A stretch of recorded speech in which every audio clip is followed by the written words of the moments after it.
Menyatukan hati Tuhan, itu yang kuingini. Kami tahu Tuhan, itu yang menjadi kesenangan hati Tuhan. Ketika jiwa-jiwa diselamatkan, ketika ada orang-orang yang sadar dan melihat kebenaran yang sejati.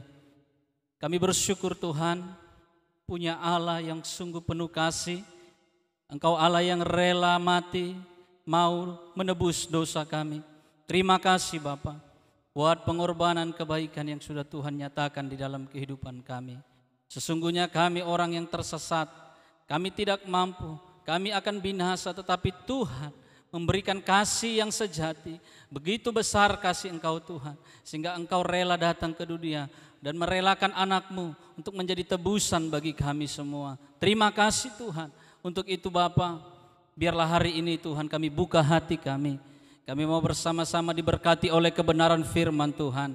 Kebenaran yang sungguh memerdekakan kami, kebenaran yang sungguh-sungguh membuat kami sadar bahwa hidup kami harus berdampak di hadapan Tuhan, bahwa kami harus menjadi anak-anak Tuhan, menjadi saksi Kristus, dan kami harus rela melayani dimanapun kami berada. Terima kasih Tuhan, biarlah hari ini Tuhan berbicaralah Engkau bagi kami pribadi lepas pribadi. Bersabdalah Tuhan, kami siap mendengar. Di dalam nama Tuhan Yesus kami berdoa dan mengucap syukur. Kita yang siap mendengar firman Tuhan bersama kita katakan amin. Berikan tepuk tangan yang meriah bagi Tuhan kita. Haleluya.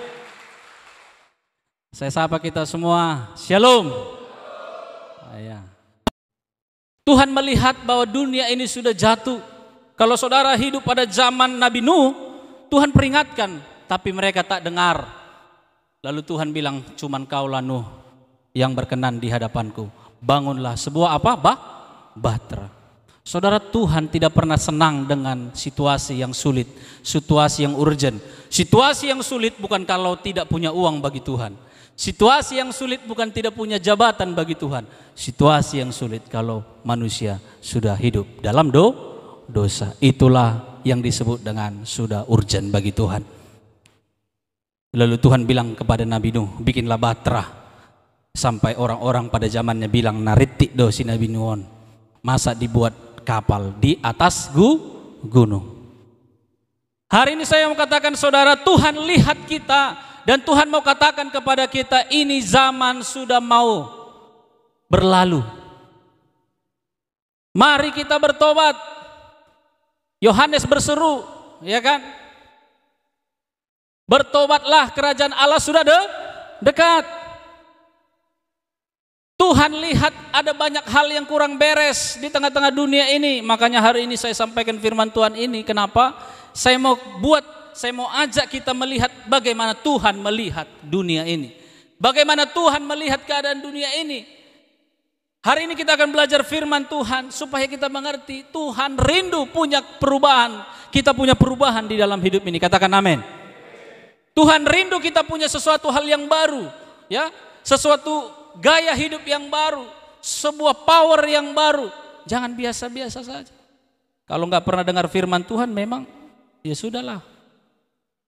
Mari buka sama-sama Lukas pasal yang ke-13 ayat yang ke-6. Ini perumpamaan yang keras, tetapi juga perlu kita pahami. Jangan hanya membaca perumpamaan ini lalu-lalu begitu saja. Mari kita lihat saudara. Lukas pasal yang ke-13 ayat yang ke-6. Saya akan baca yang ke-6, saudara sekalian ayat 7, nanti ayat yang ke-9 kita baca bersama-sama. Demikian firman Tuhan. Lalu Yesus mengatakan perumpamaan ini. Seorang mempunyai pohon ara yang tumbuh di kebun anggurnya. Dan ia datang untuk mencari buah pada pohon itu. Tetapi ia tidak menemukannya. Ayat 7.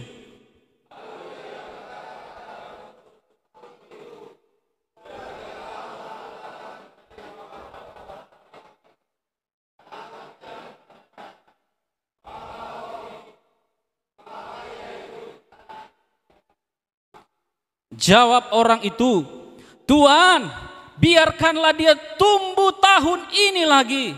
Aku akan mencangkul tanah sekelilingnya dan memberi pupuk kepadanya. Ayat 9 bersama-sama. Mungkin tahun depan ia berbuah, jika tidak tebanglah dia. Bilang sama temannya, kau mau ditebang atau tidak? Bilang dulu.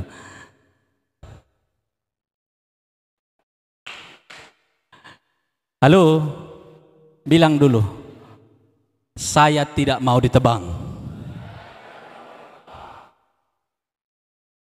Kata firman Tuhan, ada pohon ara yang tidak berbuah. Tetapi si pengurus bilang, Tuhan sabar, aku akan membersihkannya, mencangkulnya, memberikan pupuk. Tapi kalau nanti tidak berbuah, tebanglah Tuhan. Saudara, ini penting. Kenapa? Karena di sini pesan mau mengatakan bahwa Tuhan sangat rindu adanya peningkatan di dalam kehidupan kita. Adanya buah yang perlu kita hasilkan di dalam hidup ini. Zaman sekarang orang sudah dininabobokan. Zaman sekarang orang sudah dianggap biasa. Jadi Kristen biasa saja lah, nggak usah terlalu patenteng katanya.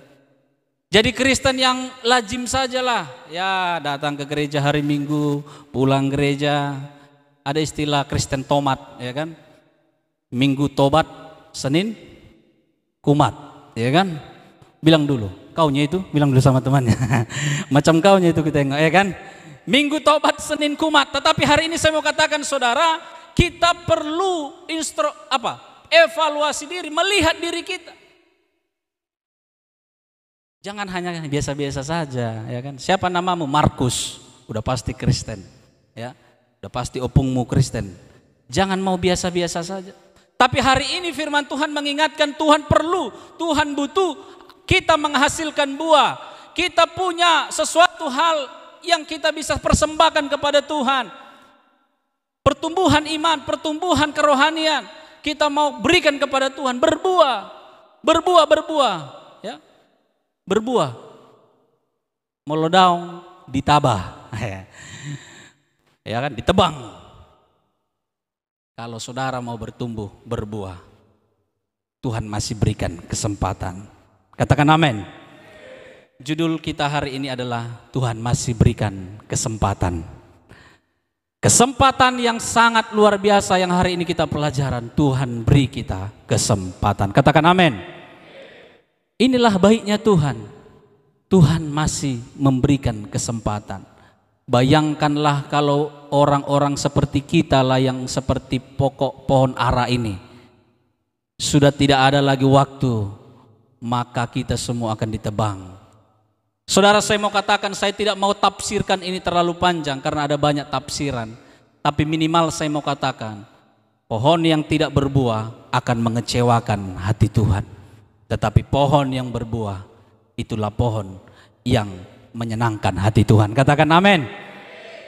Tadi lagunya saya ulang-ulang. Dan menyenangkan hati Tuhan, itulah yang kuingini. Bilang dulu, toho doi, bilang dulu sama temannya. Benarnya itu, yang menyenangkan hati Tuhan, itulah yang kau ingini. Atau yang bikin Tuhan pusing, itulah yang kuingini. Kira-kira gitu.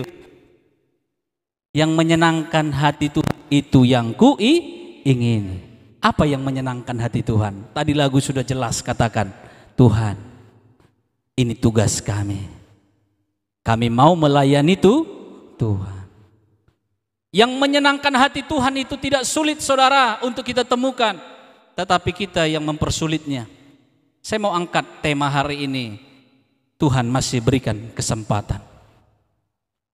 Orang Kristen sudah semakin gampang merasa bahwa ya karena kita ini hidup dalam kasih karunia, sepertinya kita menyepelekan itu.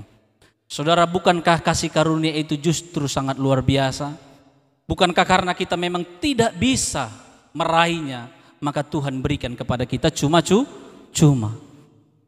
Bukan justru kita sepele, tetapi kita merasa Tuhan, aku tidak layak di hadapan-Mu. Bukan kita merasa bahwa aku hebat, tidak. Tetapi ketika engkau diberikan kasih karunia, engkau hanya bisa tertunduk dan menangis dan berkata, Tuhan, sebenarnya aku tidak layak. Saudara, itu harusnya, tetapi banyak orang Kristen hari ini menyepelekan firman Tuhan sehingga apa? Tuhan datang dan melihat pohon ara. Kenapa dia tidak berbuah? Kenapa orang-orang Kristen ini tidak berbuah?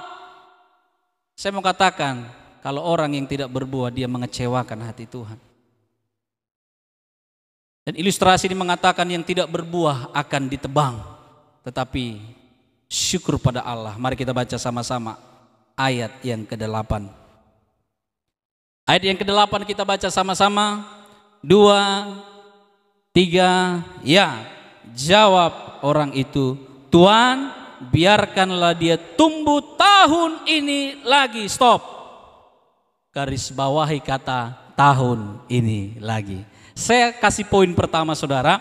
Hidup Tuhan masih berikan kesempatan. Yang pertama, kesempatan yang bersifat terakhir.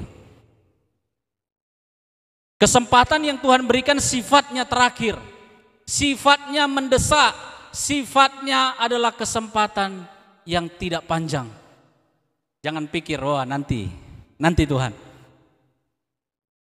Saudara, jangan mempermainkan Tuhan. Hari ini saya mau katakan, Tuhan berikan kesempatan, buka hatimu. Kesempatan itu bersifat terakhir. Kalau engkau paham firman ini, engkau berkata, Tuhan, kali ini aja Tuhan. Tahun ini Tuhan. Kalau engkau tidak dengar firman Tuhan, lalu engkau bilang dalam hatimu, nantilah Tuhan, nantilah. Anon mai, nantilah Tuhan. Saya mau katakan, saudara, hari ini kesempatan yang Tuhan berikan bersifat kesempatan yang terakhir. Bersifat urgent, bersifat mendesak.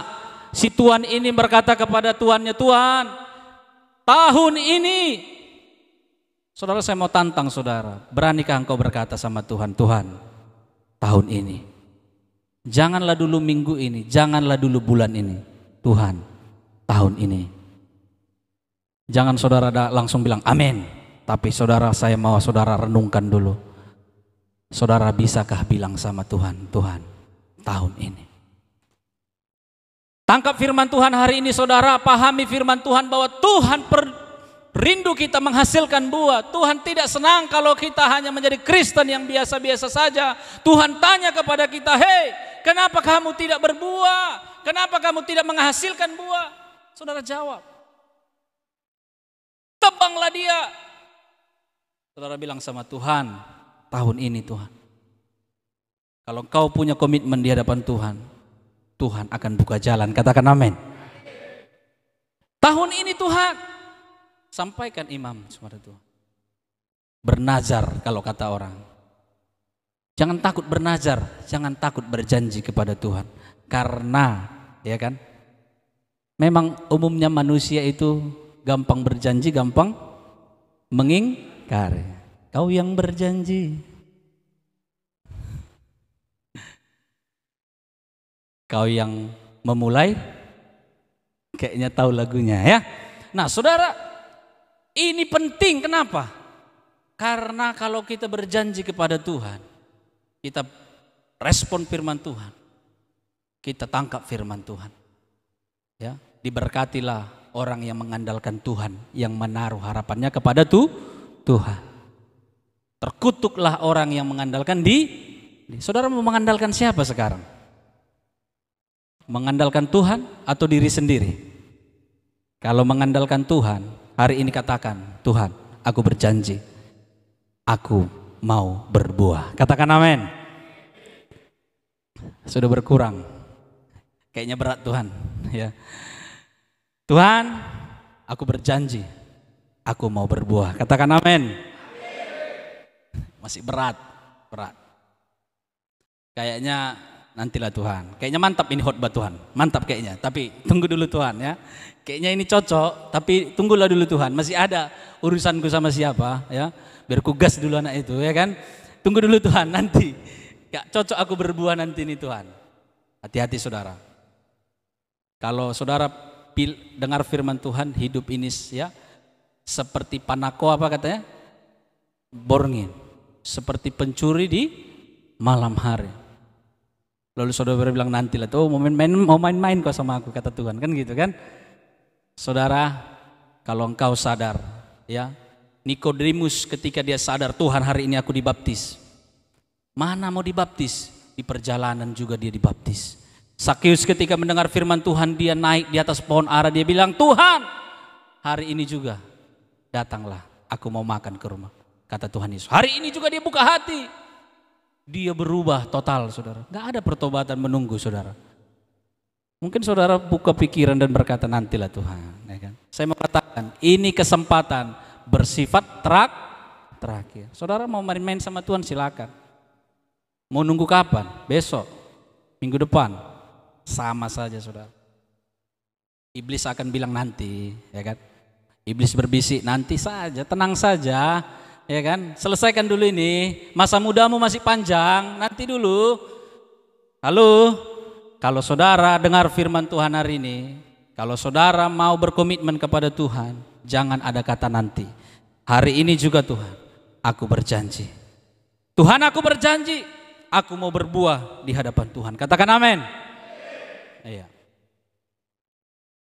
Dan menyenangkan hati Tuhan itu yang, ini pemain musiknya mana ini ya? Saya ya, oh ya, coba dulu. Lagu ini saudara pernah kami nyanyikan ketika kami mission trip ya. Waktu saya mahasiswa pergi ke satu kampung pedesaan ya. Kenapa? Melayani Tuhan itu harus berkorban, bayar harga. Melayani Tuhan bukan apa aku dapat Tuhan, apa untungnya sama aku, tetapi melayani Tuhan, apa yang mau kupersembahkan Tuhan. Katakan amin. Tuhan, ya, piano saja. Ini tugas kami. Taruhlah, taruhlah.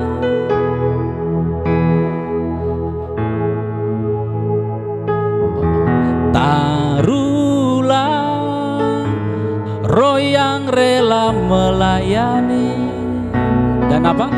Dan menyenangkan hati Tuhan, itu yang kuingini.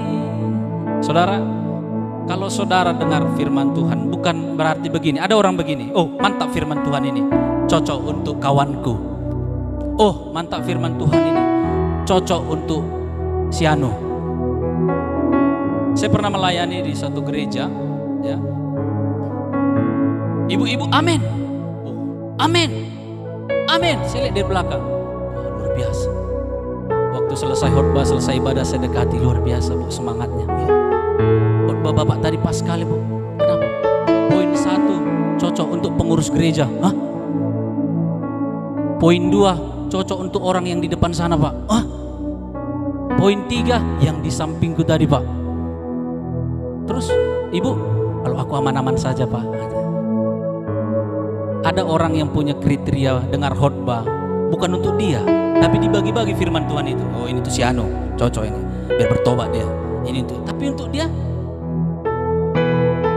Saudara, hari ini saya mau katakan, dengar firman Tuhan, cocok untuk aku. Katakan amin.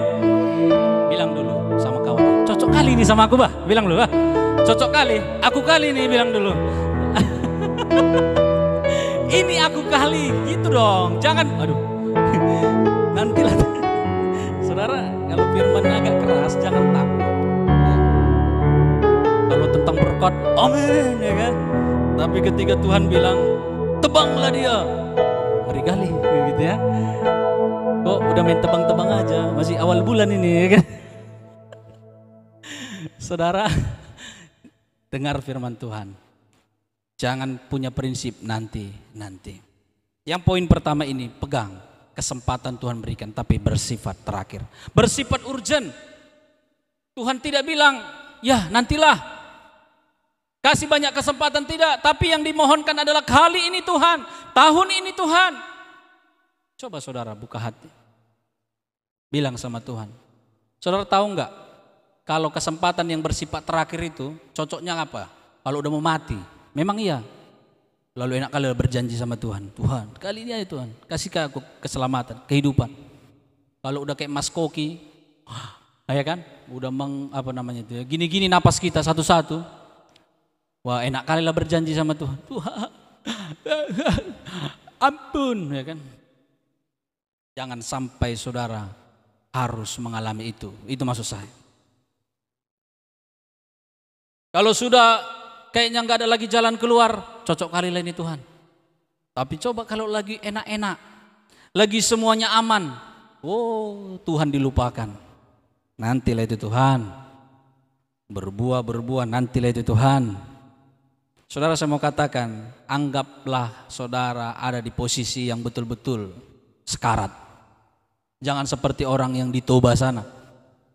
Ada 2 orang anak muda, suka kali minum-minum. Kalau mau minum pun nyebrang ke danau sana, karena di seberang sana ada Lapo. Mereka menyeberang pakai perahu, nyampe di sana minum, lalu kembali pulang. Di pertengah jalanan ombak keras, angin keras. Yang satu rupanya sering ke gereja. Wah, gimana nih kita ini? Wah Tuhan, aku janji Tuhan, kalau kami selamat hari ini, aku akan bertobat Tuhan. Makin kencang anginnya. Apa yang kau bilang kok makin kencang angin ini, kata kawannya. Waduh Tuhan aku janji Tuhan, kalau aku selamat dalam bencana ini, akan kupersembahkan rumahku yang satu lagi sama Tuhan. Langsung tenang angin itu, langsung redah angin itu. Normal lah perjalanan mereka. Sampailah mereka di tepi. Lalu kawan yang satu bilang, udah selamat kita ya, ingat janjimu tadi ya sama Tuhan. Ecek-ecekkunya tadi itu, katanya. Eceknya aku tadi itu. Tiba-tiba ditelepon lah dia. Halo, ada apa?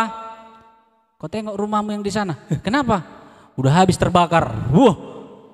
Main-main sama Tuhan. Jangan seperti anak muda ini saudara, gampang berjanji. Ecek-ecekkunya itu, kata. Memang kalau udah tertekan, sudah posisi sulit, gampang sekali berjanji sama Tuhan. Saudara, hari ini saya hanya mau katakan begini. Kesempatan ini bersifat terakhir. Tangkap firman Tuhan. Tuhan rindu kita menghasilkan buah. Katakan amin. Berikan tepuk tangan yang meriah bagi Tuhan. Haleluya. Ya, jangan nanti selesai firman Tuhan, gak kau dengar firman Tuhan itu, cocok kali sama aku itu. Jangan bilang gitu ya. Cocok sama aku itu. Yang kedua, yang terakhir saudara, dari ayat ini, kesempatan yang diberikan kepada pohon ara ini apa? Kita melihat di ayat yang ke-8 saudara. Bagian B kita lanjutkan. Kita ulangi ayat yang ke-8. 2, 3 ya. Jawab orang itu, Tuhan, biarkanlah dia tumbuh tahun ini lagi. Lanjut. Aku akan mencangkul tanah sekelilingnya dan memberi pupuk kepadanya. Stop. Kesempatan untuk membenahi diri. Katakan amin. Inilah kesempatan, bukan kesempatan untuk tidur, untuk diam, untuk berlenga-lenga, tetapi kesempatan untuk membenahi diri. Aku akan mencangkul tanah sekelilingnya dan memberi pupuk. Aku akan berusaha, Tuhan berjuang. Saudara, Tuhan mau kita jadi orang Kristen yang berjuang. Katakan amin. Tuhan tidak mau kita hanya melihat, melipat tangan dan berkata ya sudahlah, terjadilah dan terjadilah. Saya mau katakan kita harus punya prinsip. Saya anak Tuhan yang siap bertarung, yang siap berjuang, yang mau membenahi diri. Apa yang tidak bisa diperbaiki saudara, hari ini saya mau katakan, kita semua ini berharga sama di hadapan Tuhan. Kita bisa diperbaharui, kita bisa diperbaiki ya. Banyak kesaksian yang saudara sudah dengar di tempat ini. Tidak perlu saudara harus berandai-andai, kerjakan hari ini. Kalau engkau yakin dan percaya, firman Tuhan katakan inilah waktu untuk membenahi diri. Katakan amin. Coba saudara bayangkan, kenapa diberikan kesempatan? Kalau tidak akan berhasil. Seandainya tidak akan berhasil, Tuhan akan bilang, sudahlah, mau dibersihkan kayak mana pun itu gak akan bisa.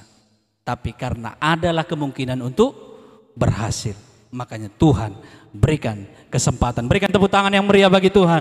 Kalau saudara berkata tidak mungkin, hari ini saya mau katakan bagi Tuhan tidak ada yang mustahil. Saudara jangan berkata Tuhan gak mungkin. Siapa aku? Siapa saya? Saudara jangan bilang begitu. Kalau saudara hitung-hitungan sama Tuhan, Tuhan pilih Daud bukan karena kekar, bukan karena hebat. Halo, Daud orang yang tidak diperhitungkan. Siapa lagi saudara? Ya, kalau saudara bilang Tuhan dia memilih Musa, Musa pun awalnya takut. Siapa lagi saudara? Ya. Kenapa kita harus berkata kenapa aku? Sedangkan orang yang sudah dibuang ke negeri menjadi budak seperti Yusuf bisa Tuhan angkat, Tuhan jadikan perdana menteri, Tuhan berikan yang terbaik kepadanya. lewati proses, ingat kuncinya. Berjuang. Yusuf bukan tiba-tiba jadi Perdana Menteri teman-teman. Tetapi dia babak belur dulu. Difitnah oleh istri Potifar. Dikecewakan oleh orang-orang. Bahkan di penjara pun dia dikecewakan. Dibilang ingat nanti akan aku ya. Kalau engkau nanti sudah keluar. Ketika sudah ditafsirkan mimpi. Tapi nggak ingat-ingat dia. Tapi dia tetap. Akhirnya datanglah dia. Oh raja, ada orang yang dulu pintar menafsirkan mimpiku, katanya. Yang orang lupa tadi akhirnya diingatkan Tuhan. Ingat si Yusuf itu. Kalau seandainya langsung Yusuf langsung sakit hati, ya kan?